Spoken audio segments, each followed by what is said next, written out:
Israel और Hamas के बीच जंगबंदी और बंधक बातचीत लगातार जारी है। ईरान हामी ग्रुप ने बंधक बनाए गए एक इजरायली अमेरिकी बंधक और 4 दिगर के बाकियात को रिहा करने के लिए एक नई तजवीज दी है।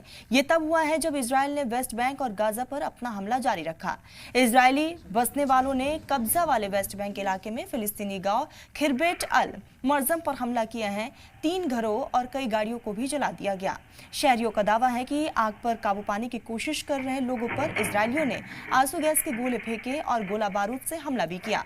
गाजा में साउथ शहर राफा में एक मस्जिद को तबाह कर दिया गया है, जबकि नॉर्थ गाजा में हवाई हमले में कम से कम 4 लोग मारे गए हैं।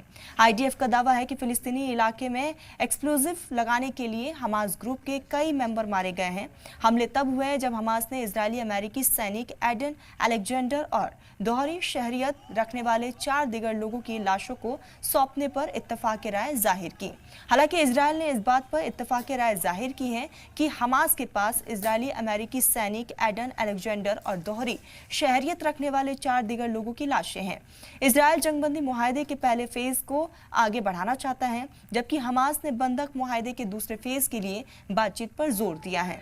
हालांकि वेस्ट एशिया के लिए अमेरिकी सफीर स्टीव विक्टॉफ ने हमास की पेशकश को खारिज कर दिया है। एक बयान में अमेरिकी सफीर ने कहा है कि मुस्तकिल जंगबंदी के बिना हमास की जाती मांगे पूरी तरह से गैर अखलाकी हैं। व्हाइट हाउस ने विक्टॉफ के बयान की हिमायत करते हुए कहा कि हमास ये बहुत गलत दावा कर रहा है कि वक्त उसकी हिमायत में है। ऐसा नहीं है। इसने हमास पर पूरी तरह से गैर अखलाकी मांगे करने का भी इल्ज़ाम लगाया है। इसके अलावा अमेरिका ने कहा है कि हमास को वक्त की मियाद के बारे में पता है और अगर वो मियाद ख़त्म हो जाती है तो अमेरिका उसी के मुताबिक जवाब देगा। इस बीच फिलिस्तीनी हामी कारकुन महमूद खलील की गिरफ्तारी पर न्यूयॉर्क में कोलंबिया यूनिवर्सिटी के बाहर एहतजाजियों की तरफ से एक बड़ी रैली निकाली गई और इस एहतजाजियों ने खलील की रिहाई की मांग की है और तख्तियाँ थाम ली जिन पर लिखा था कि महमूद खलील को फौरन रिहा करो।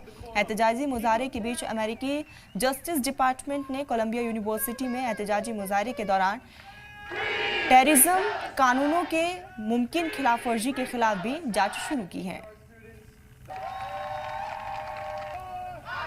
Department's recent actions, which hopefully you've seen at Columbia University in coordination with our law enforcement agency partners, are part of the administration's mission to end anti-Semitism in this country. Just last night, we worked with the Department of Homeland Security to execute search warrants from an investigation into Columbia University for harboring and concealing illegal aliens on its campus.